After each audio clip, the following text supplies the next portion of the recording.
So moving right along, I want to say, spend a little bit of time talking about this idea of free will and different levels of free will and how that relates to all of these themes within cognitive studies. There is a outcome of using a materialistic model which says that, if it's nothing more than your neurons carrying out genetic instructions, and if all of your thoughts are reducible to all of this neurochemistry, then there's no choice. It's an absolute. If you read Daniel Dennett, and he makes this distinction between fatalism and materialistic determinism. Fatalism means there is no interaction and there's no choice between the actions that are carried out and the neurochemistry. What I support is a causal relationship that goes in both ways, and you'll see a little bit of this here. This is a model of agency out of a source that talks about how there's this complex relationship between what our intention is and all the different systems. So it goes back to systems thinking. So thinking about everything from neuronal systems, hormonal systems, systems of the body that regulate your glucose metabolism, everything, and socio-emotional balances, and all these different things that interact with your mind and affect your ability to affect the initial intention. So when you will something to be, there's always going to be a relationship with your core biological needs and social pressures. And so this diagram kind of talks about the difference between sort of a predicted state or an intended state and what actually ends up happening. What is predicted versus what is desired versus the actuality. So there's always a complex relationship that is involved there.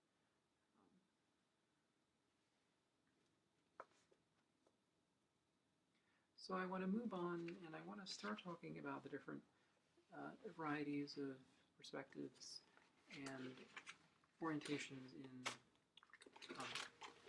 philosophy of mind. There's several that have been developed.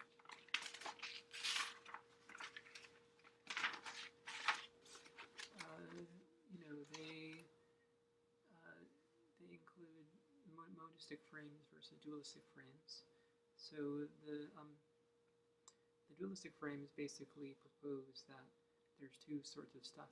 There's two varieties of fundamental substances of the universe. So there's the physical stuff that we can sense, and there's non-physical, or what I call ectoplasmic stuff.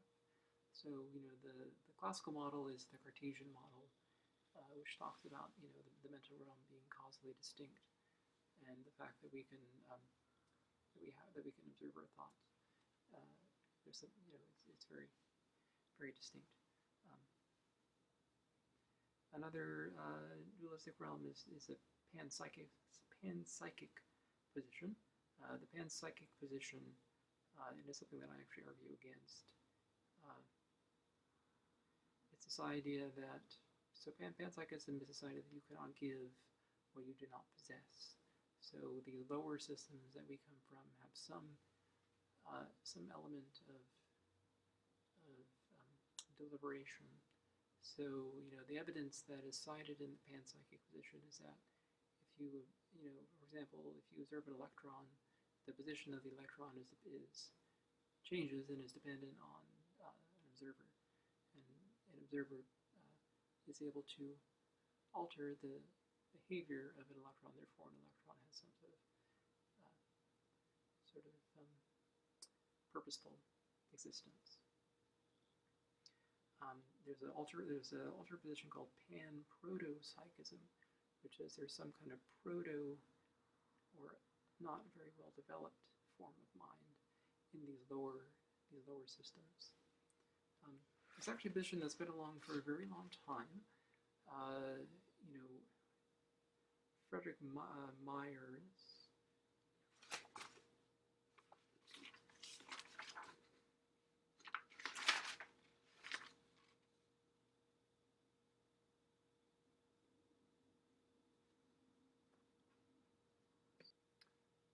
Yeah, so Frederick Myers wrote a book called The Survival of the Physical Body After the Survival of the Physical Body After Death. This was way back in 1903, and he talks about consciousness being an attribute which is present in all kinds and varying degrees in the animal and vegetable world. It's a physical counterpart of life. It's a psychical counterpart of phenomenal. So he basically says it's ubiquitous. It's all over the place. It's a fundamental part of matter. And I present an argument against this particular position. Argue against the position.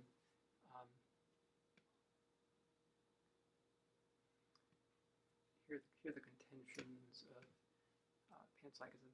So it says consciousness is a real phenomena. It is a non-physical phenomena. It's intrinsic, therefore it exists. My main argument against this position is that consciousness is cohesive and whole. It exists in a cohesive brain structure, and for example, if you lobotomize an individual, he no longer has consciousness. He has basic reptilian brain functions, but he doesn't have anything that we would consider to be conscious. His brain is fundamentally damaged. So it's consciousness is a cohesive thing. It cannot be a proto thing.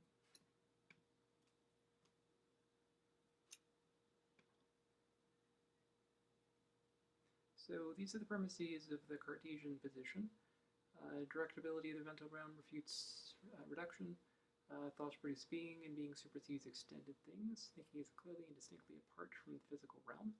Mind and body are clearly and distinctly separate types of substance. The problem with this is that the strong force. There's this argument.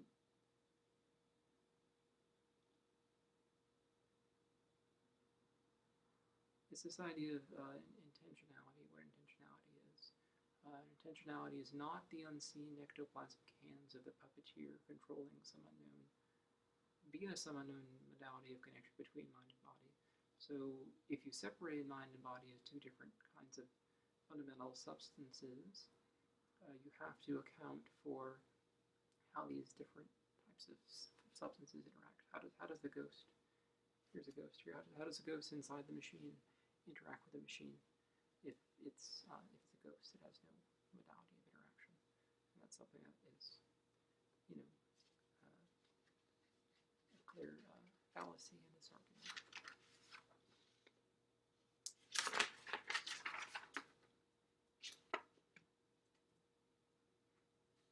So a few words about the knowledge argument. The knowledge argument is a classic thought experiment. It's been around for a long time.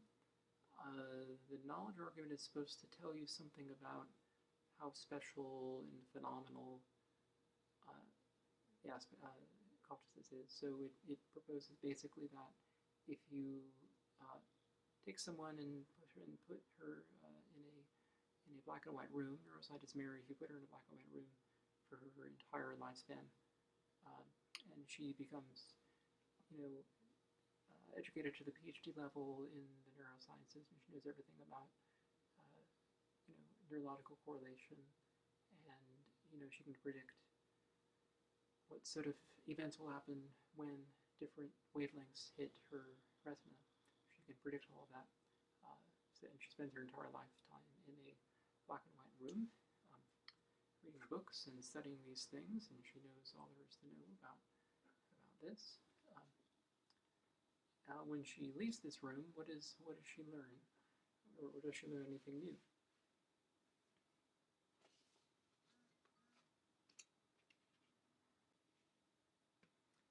So a few more words about Mary. Um, my personal take on it, and this whole idea of the phenomenal realm and the subjective realm, and the difference in this is based on this idea of qualia. So the question that you're asking in Mary's paradox is,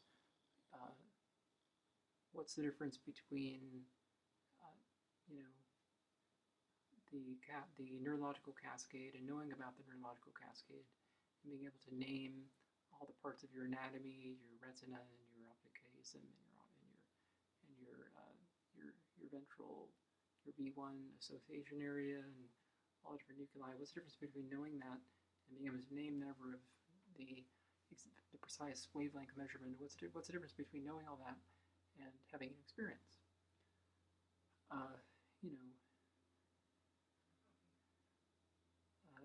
Qualia is the difference. And this is where I'm going to have an exercise. So there is variation in the association secondary to when an image hits your retina. So the wavelength is going to be the same. You're going to have the same experience at the retina level. There's a level of processing that happens at the retina. But further down the line, there is a difference in the scope of language that we use. So, if I give you a rose, you're going to have the same sensory experience of that rose, regardless of who you are. But the memory that triggers within you is going to be variable. It's going to be, and so my contention is this idea that qualia has to do with neurodiversity, and it has to do with differences in association with memory.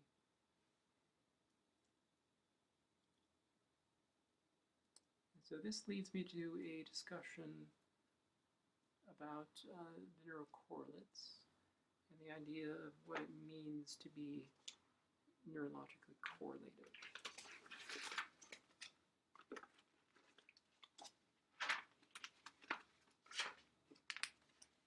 So a neural correlate, there's a couple of formal definitions. There's one that David Chalmers, who is a prominent Australian philosopher, wrote The Conscious Mind, coined the idea of the mind, the hard problem, the easy problem. The easy problem is simply talking about brain processes and different sorts of cognitive processes and psychometrics and sort of more easier observable empirical phenomena. The hard problem is, and Chalmers expresses this a lot in his work, and he says, why is it that any of this, that all this processing, all this complexity inside of our mind, why is it that causes consciousness to emerge? And why do we have this magical lightness of sentience? Why does that happen? So anyway, so a neurological correlate is formally stated a brain state S that is constitutively correlated with some mental state M if and only if the co-occurrence of S and M are lawful, observable, measurable, and predictable. That's my slightly alterated definition of what it means to be neurologically correlated. I sort of critique Chalmers' viewpoint as not having enough support for the power of intention.